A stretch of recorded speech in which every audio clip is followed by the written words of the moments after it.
Hi guys, so welcome back to PBTV Live. We have a absolute plethora of WADSN to talk through today. So again, these are all coming from user requests of recommendations, what fits what works well with different platforms. So we have just had a massive WADSN restock, so we thought we'd pick a light smattering of what we have. There is way more options than this, but I've only got so much room in front of me. So on my left, I've got a selection of the torches in various different ilks and sizes. On my right hand side here, I've got a load of the different aiming devices, lights, laser, combos, debals, pec boxes.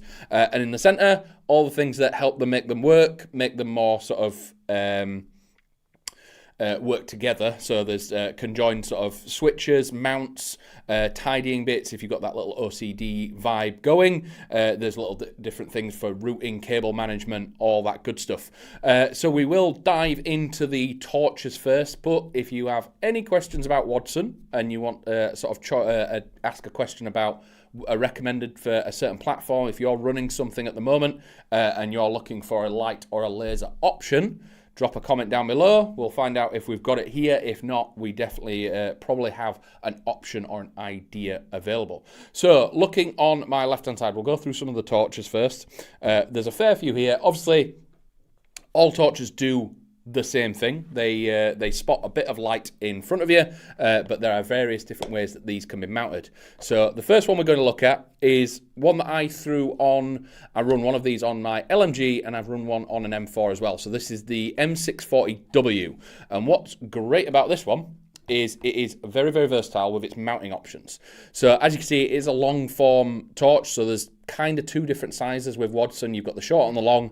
The main difference between the two is the amount of batteries that they take. So the short one is a single CR123A. The long ones usually take two. The first thing I will point out is a lot of people get these, take the rear cap off, and wonder why they can't fit the batteries. When you're fitting a battery to most tactical flashlights, most SF style flashlights, you take the head off the torch and the batteries go in that way. This is because whilst this is fitted, so this could be on your platform ready to go, and for whatever reason your switch fails or something goes wrong at the back end here and you want to swap it out to the spare button. So currently this is set up with the pressure switch back end. There is also a button back end. Say your switch fails or something goes wrong and you want to take this off, and again, not mid firefight but mid game or anything like that, you take this off, you are then not fighting with batteries. They're not going to fall out. You can take this off, prop your gun up, do whatever you want with it, and fit the other switch. So batteries are changed through the head, not the back end of the torch. So I'll put this back on. As you can see, it's all aluminium made, so make sure when you're putting these back together, you put them together, rotate anti-clockwise or sort of the opposite way to tighten it, and then go the other way. You want to make sure that this is going on the threads properly because you don't want to cross thread an aluminium body. So what makes this one really, really cool? As you can see, there is currently a little section that is just slightly loose here and moves. So if this was mounted, I say this was on the right hand side of an AR, and it was you had the main barrel here, what you have the option to do is rotate this up to sort of 90 degrees and put it in the crease of your rail so you can get it out of the way. And again, you could do it on the top and sort of maneuver it into an exact position that you want. There is an M-lock version as well, so if you take this off, you can remove this mounting system here and swap it with an M-lock system, so it does fit on M-lock as well. So, Reaper's dropped in. Hi Stu, do they have a strobe? I presume that you mean strobe. It all comes down to the model. Some do, some don't. For example, the one that I have on me, you can see that the head has WH, off, and S. So, there's a couple of different things. Make sure you check our description because we will definitely tell on each of the models online what functions it has. So if it has an inbuilt strobe, there's a couple of different ways that they can do it with either a switch on it or the actual physical head itself. You pull it away and rotate it. So currently this torch will now not function. If you press the switch, do anything, it is in an inert mode. Again, if you're working at night and this is not an IR torch and you want zero white light, physically turn it off, and it's hard locked off. It's not a switch or anything like that. It's hard locked off. If you then pull it again and rotate it, you have white, and then if you rotate it the other way, you have S, so that will be strobe. This can be activated by the button that is in the back here, or if you've got the pressure switch. So they all do come with a basic pressure switch that can be fitted by 3M tape in there, and also in here we have the M-Lock style mount. So that's the 640W, probably one of my favourite ones due to its versatility, and because it is one of the longer ones. Looking at the V600 here, again, very similar to that one, but doesn't have the options of strobe or anything. What I quite like about the slightly longer versions is if you are, again, running an AR or whatever type of platform you want, you can use these to reach out, because if you have a can or anything at the front of your weapon, and this sits here, wherever this sits, whatever accessories or whatever you have on the front of your weapon, it is going to cast a shadow. The inherent problem with white light is whatever is brightest, your eyes will adjust to, and then you won't be able to see what's in that shadow, even though you normally could, or you could see there in daylight. It creates hiding spots, so if you're coming around a corner and you project a shadow, you're going to find it very difficult to see what's there. So if possible, say that this was the front end of my platform and it was like this, I was casting a shadow, what you can use mounts or use the longer torch to make sure the torch is protruding from the front end of your platform, so you're not going to cause any shadows. So the next one that we looked at, we have looked at this one before, but I thought I'd bring it out anyway just to show that we've got them back in. We do have the Sidewinder, so not only weapon lights, we do have helmet lights and rig mounts as well. So if you go look at the helmet setup video that we did previously, there's a full chat about that one there. Not only do we do the RIS ones, but we do proprietary platforms as well. So this is the 2PK. It is all bagged up and ready to go. So again, these are really, really popular with your PP19s, AK style builds and things like that. Become really popular from Tarkov and various different games, but this obviously mounts underneath on some of the AK style platforms, but these things look really, really cool on the PP19s underneath at the front. Big can on there, really, really awesome bit of kit. And again, these come with a pressure pad and an extended rail section, so they have all the mounting kit in there to make this fit really, really conveniently under the front end. A couple more questions coming in. Pewsky Pete asking about cable management. So all the switches in front of me, you can see various different cables and stuff like that. There's multiple different ways you could do it. I know a lot of people use elastic bands because they're cheap, they're easy to use. But what you can do is I have this piece here.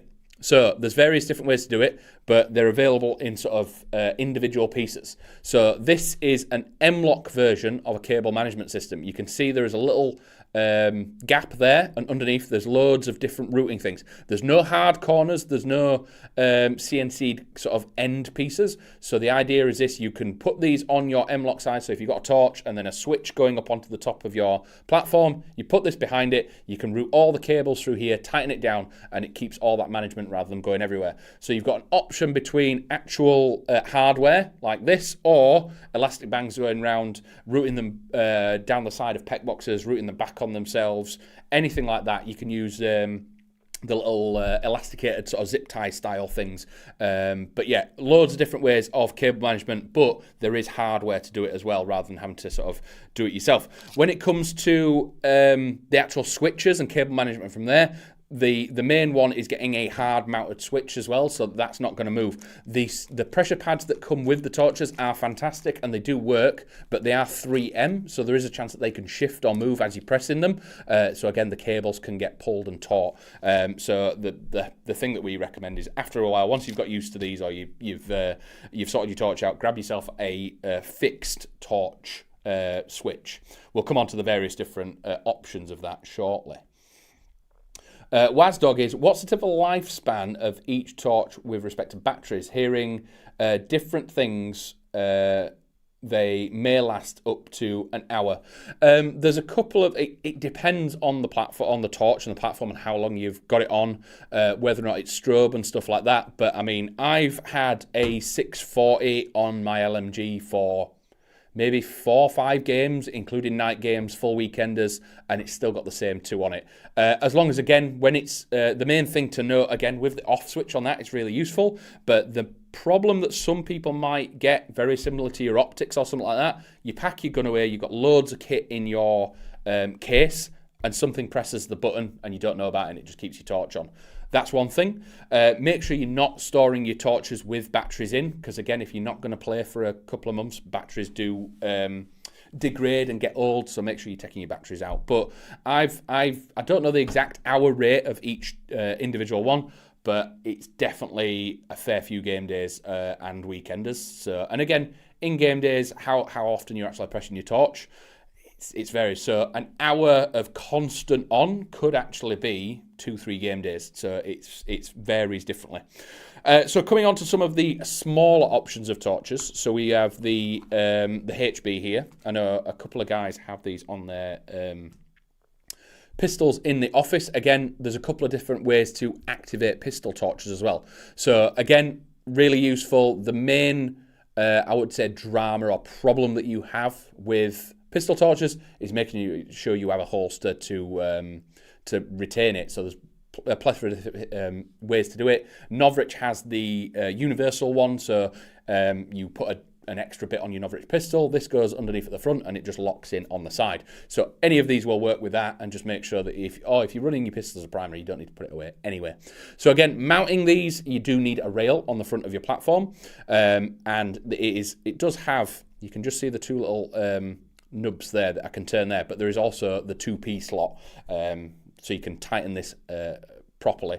There is a couple of other bits of retention in here that have different text on them. So what it is, you've got 1913 here, you've got GL, and you've got other things. So you've got a lot of different pistols have different mount points when it comes to where the torch sits. So again, make sure you fit in the right one. And the way to activate this one is actually with a toggle style system. So you can see the switch at the back. When I turn it that way, it springs back. So this is sort of momentary activation. Flicking that way, it's permanently on. Many torches have that as an option, but it's just that knowing that it has it as a function. So that's the HB. Coming on to the X300, and again, we've got the X300 and the X300 Ultra. So there's a couple of different options here. And again, these are very, very similar torches. The main difference is the front head here is designed for a very specific holster. There is a Sidewinder style holster that you can attach this to, and it goes from there. With the Ultra version, it is just a longer head, and it's probably a slightly brighter LED in there. Again, very similar. Batteries on these, you click the back open, you've got 2 CR123s in there, and the polar options there, so you can make sure it's put together properly. Again, functions on and on that way. With the SF style ones, these, you can press the button as well. So if you've got this in there and you want to push the button, you can activate it that way. Wazdog dropping in again with another comment. Will the X300, X600 diffuser fit a Streamlight style torch? Currently running a TL2 HD clone, and I'm wanting one. So the only diffuser I've got in front of me here, I do have the diffuser that fits onto the V300. So one of the diffusers that we've got drops down at the front just like that. The actual bit on the side is loose. So when you push this in, opening that up, and then it clicks on, and again, this is another similar to with the front end of your platform, your torch protruding from the front end to decrease shadows, that if you are working with white light in very dark situations, when you flash white light, it affects you as much as it affects the enemy player. So a diffuser can help with that, just mitigate a little bit of it and spread some of the light. I know loads of people, when they've just flashed a white light in the middle of a building, in the middle of Catterick or something, and about 3 people behind them, you lose your inherent night vision, not your actual mono or anything like that. You just ability to see for about 10-15 minutes. It takes about 15 minutes for your natural night vision to reset if you get flashed with white light. So just be aware that if you are running something like this, make sure you do have discipline when it comes to white light and torches, and you're not sort of flagging people and flashing white light when it's not necessary, because it will take your guys' efficiency out of the game for a good 15 minutes at least. The X400, again, I've run one of these a couple of times in the past because it is probably the beefiest and most sort of complex pistol torch, because it has absolutely everything. It is the first torch that we've come to so far that has an inbuilt laser and many different options of switches. Same as previously, you press the back and you can open it, 2 CR123 batteries, clicking it close, and you have the same on-off activation and push activations. But what you can do at the bottom, there's another switch here. So you can choose whether or not you want laser, light, or light and laser. And again, at the front, we've got off, strobe, and white light. So again, you can hard lock this thing off, or you can stick it into white light or strobe and it will activate as you see fit. It's not something you're going to be modding too much whilst you're playing. It just gives you that option that if you sat, again, you don't have a diffuser or anything like that, you can lock it off and stick with just laser or light laser, just stick it on laser and just have the options ready to go. And whatever you when then you press it at the back, that is what will activate. Pete coming in again. What do you do if the glass gets shot out? Is that the end of the torch? Not really. Again, the diffuser can act as a protector, but I know a lot of people, you can get head changers, you can just replace it with a bit of perspex, just cut a new piece out and it's done. As long as the LED itself doesn't get hit, it's totally fine. But most lens protectors, you can get a cover to go over the top, just protect it so that gets hit rather than the actual glass. But the actual glass itself doesn't cause any function of the torch. Again, it's just kind of just protecting the actual LED at the bottom. So as long as that remains intact, the torch will work. I know one of my Surefires many years ago got cracked, but again, it still worked, it still ran, and then I eventually cut a new piece of Lexan or a bit of perspex, took the front off and dropped a new piece on. So before we go on to the lights, the lasers and PEC boxes, we will have a quick look at the switches, because this is where it can get slightly complex, because there's loads of options and you can see what you like and that looks cool and this looks cool, but does it function together? So for example, we've got what is called the SF style plug here. So as you can see, the back of the torch, opening this up, we have a conjoining plug. Most SF ones, there's no difference there. That will fit. So that is the bit that everyone gets right, and it works nice and simple, and you have a single button to activate your torch. What gets confusing is when you then want to add something else, like one of the D-valves or a PEC box or a maul or something like that. You have other options when it comes to plugs. For example, the one I've got here, we have the SF plug, which will fit perfectly into any of the torches. And then here we have what's called a crane plug. So this is a plastic plug with 2 bits of metal on the side. This goes into an OGL or a maul. So if you have an OGL and a torch and you got hold of this one, this wouldn't work for you. So you do need to make sure we put all the descriptions, every single PEC box and everything like that. We have the exact plugs that you need to make sure both work. So if you have a standard D-bal and a torch, you'd run this one. And again, the different buttons on the back don't do much difference when it comes to actual connecting. It is just options. So we've got 3.5mm jack, SF, we've got crane with SF, we've got SF on its own, and we have 2.5 on its own. Again, I'll come back to the plugs when we get to the relevant lights and lasers, but make sure that when you're getting a torch set up and a box set up, if you're unsure, drop us a message, send an email, just say you're wanting a torch and a laser setup. This is what I want in mind. Which switch? Again, if you're running just a simple setup and you're wanting one of the standard PEC boxes and a torch, 9 times out of 10, the 3.5 and the SF augmented will be good to go. The switches do have little dots on them to give you an idea. So there is an indented dot on a line, and then this one is an indented line with 2 dots. So again, in the dark, you can feel which switch it is, and each one will activate a different one of the cables. As you can see, this is currently set up in its RIS format, but if you you do undo all these screws and take it apart in the box, there is a separate plate that allows this to go onto M-lock as well. So all the switches will go onto M-lock. Even the standard standalone version has an M-lock plate. The only one that doesn't is the hot shoe. The hot shoe is in whatever configuration you get it in. So this is the M-lock version. So it screws straight into a piece of M-lock and is a switch on the front. Loads of different options when it comes to switches of how you want to, or how you your manual handling works with a platform. So with the switches, you've got torch at the back and then a click switch. You've got the augmented one, which is 2 flat ones. Again, all personal preference. Same with mounting options. So looking at lights and lasers, where it gets really, really cool. Very, very important when it comes to putting a laser on your platform is, from a personal standpoint and from our site insurance standpoint, it is a red laser. Anything other than a red laser or IR, say it's, if it's green or blue, it will not be allowed at our sites. There's a couple of reasons for that. Red lasers are inherently lower power because of the color spectrum, and it's very, very difficult, almost impossible to get them above a dangerous power.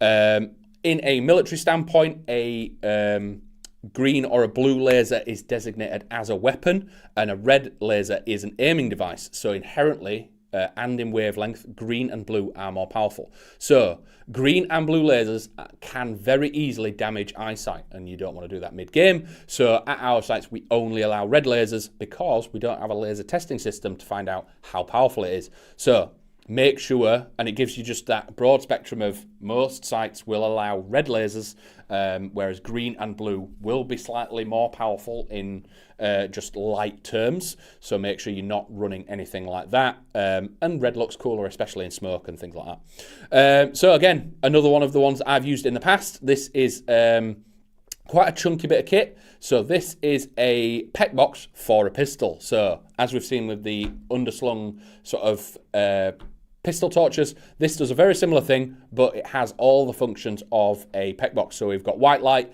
IR light, red laser, and IR laser. And again, loads of options to how to set it up. So we've got IR switch on one side, Viz switch on the other. And again, I've run around with just a pistol, threw the monocular on, and just had a load of fun with this thing, just being fast and aggressive, just fire and move on, I think I had it on a high capper when I ran this. Super lightweight, very convenient, and just knowing that wherever that light splash was, that's where my BBs were going to land, and I was going to hit some targets. So if you're running a sort of a pistol as a primary especially, this is definitely a really cool option. Super bright light. You've got the IR options and a laser as well with multiple switches and a great control feature on there. The PEC 15, probably the most popular. These things absolutely fly out. Again, the current sort of cool guy builds, the Mark 18 and stuff like that. This is your standard setup that you'll see on most SF style platforms. You have a switch at the back that allows you to control various different things and a button on the top. As you can see, this is a 2.5mm jack on here. So when we're looking at the switches, you can have the 2.5 or get an augmented if you're wanting a torch as well. Most of the PEC boxes do have white light, laser, and options. And again, at the back, you can choose which options activate when you're pressing the switch. OGL, again, another one that I've used in the past. Very, very cool, compact bit of kit. And as you can see, another different switch plug. So this is the crane style. So we do have filters on the front that slide off that give you your white light, red and IR laser. Various different controls, allowing you to set this up exactly what you want. And we do have zeroing options on the sides and the top. These little blue screws here, you can take them out and put them in the back here. Again, this is for nighttime controls, making you not putting into certain settings, like high white light setting at 2 a.m. because you accidentally switched it or pressed the wrong button. The little plug at the back, pulling that out is where you get to your crane style plug. So if I've got the crane style adapter here, so again, this will go into the back here, and then the SF plug goes into your torch. You can use the wire control things to then make this all nice and neat and run it how you see fit. But again, a slightly different plug to what the other things come with. So that was the OGL. Again, super compact. They look really, really cool on SMGs and sort of short M4s. I've ran one on an LMG for a little bit as well. Very, very useful, especially the white light on that is incredibly bright. A standalone platform with a smaller decal system. Again, decals are very, very popular, but we just have the white light version again. So CR123 again, all sort of lights and lasers seem to take the same battery, so it is the CR123s. All the different white lines on the back here all go to the different thing. It's like a little maze that you've got to work out what it's pointing at, and that tells you what it's going to do when you activate the button. The button's just at the back here, and as you can see, this is a QD option. Slides on, and at the back we have another 2.5, or is it a 3.5? Yeah, so this is, again, the short D-bell is a 2.5 jack, so make sure you're getting the right switch if you're wanting to set these up. And then finally, looking at the big brother of that one is the D-bell A2. So again, 2.5mm jack going into the back, but as you can see, we have two different switch options on here with the blue screw in there to stop it going into high power mode. White light, laser and IR laser as standard, and the battery goes in the front. We are able to then use these screws to very quickly change 0, and again, you can change it to what you're wanting it to do each time. So whatever you set it to, this switch, or if you've got an augmented switch on the back, that is what will activate. If you have a dual point switch, for example, this one, when you have this activated, so we'll drop the 2.5 in there. If you press this, momentary, so it's on, releasing it, it's off, and then this has a click button. So again, this is permanently turned, whatever setting you've put it on, permanently turns it on, and then we have a momentary version as well. So it again gives you that option to sort of press it and leave it on or turn it on. A lot of the time as well, with some of the switches, if you double tap it, most of the time with torches as well, if you double tap the switch, it will stay on. But again, when you get your sort of set up and you're ready to go, and you're happy with it, just play around with it a little bit. There's nothing wrong with changing. What I've found a lot of airsofters suffer with is once they've set something up, oh, I don't want to move it or this, that, or the other. Play with it a little bit, oh, I'd like that a little bit further back. Doing all that before a game day means that whilst you're playing and it's just bugging you a little bit all day, just makes your game a little bit better. You can set it up properly, have your switch done, have your cable management sorted, mount your torch a little bit different, because obviously you can get mounts that are like this. So again, if you're wanting to take the actual RIS style mounts off, you can get separate mounts that then go on here, and you can mount them at 45s. Get your platform set up how you like it. Don't just throw bits on and hope it works, because again, if you're just slightly off, it's just going to bug you for a little bit. And the better you can set your platform up, the more you're going to enjoy it in gameplay. So yeah, covered an absolute ton there. This is a very small portion of the WADSN that we have available. So if you want to check it out, it is all online right now. And if you're wanting a combo setup, or if you're wanting a little bit more information of what switches work with this, or you're wanting a certain torch and a certain PEC box setup, and you want to know which switch is compatible, drop us a message, send us an email, or call in, and we will make sure we get your platform set up exactly how you want it. But if that is everything for today, thank you very much for joining us. Thank you everyone in chat for dropping in and asking questions. Makes my life much, much easier. But if that is everything for today, thank you very much for joining us, and we'll see you next week for another live stream on Tuesday about 4 o'clock. But until then, I'll see you in a bit. Bye.